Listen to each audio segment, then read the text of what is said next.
Closer look at Hurricane Floyd, the satellite view here, and you can see again its proximity to the southeast coast. All interests in Florida and Georgia and of course the Carolinas need to keep an eye on it. Here is the center of circulation, the eye of Hurricane Floyd that has been affecting Abacos Island. We continue to watch it moving off toward the northwest. As you can see already, the cloud cover and the rain beginning to move into portions of Florida.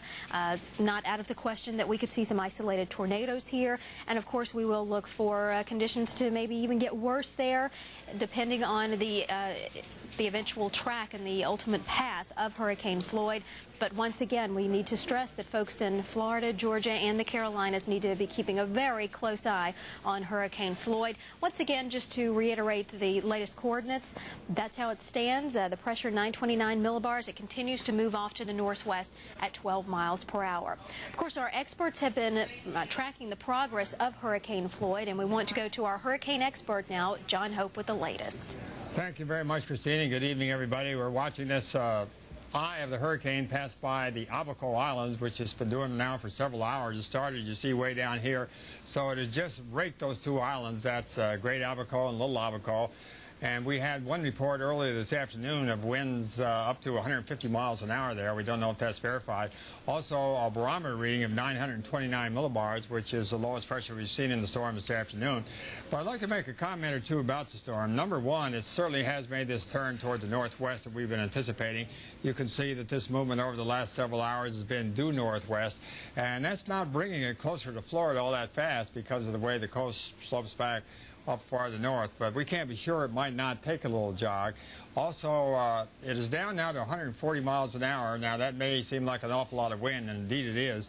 I don't want to belittle a 140 mile an hour Category 4 hurricane, but there's a little bit of difference between that and the 155 miles per hour that we had yesterday, so we're encouraged to see that. Now, as far as its future intensity is concerned, we're not looking for any major changes. We do expect to be some fluctuations back and forth.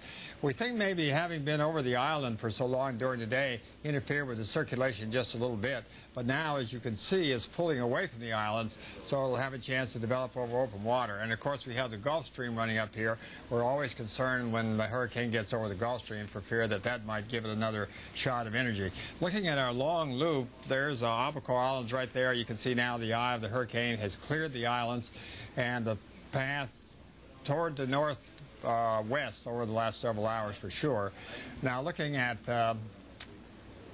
well, that's too dark here. We'll just skip that picture. Sorry about that. The eye of the hurricane on the radar is appearing just on the final frame here.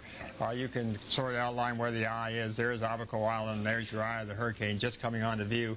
And you notice some of the main rain bands now associated with the hurricane are impinging on land. And in addition to that, of course, inland we have some outer rain bands that are causing some pretty brief heavy showers over portions of Florida. Not gusting very strong over land. Palm Beach has 39 miles an hour.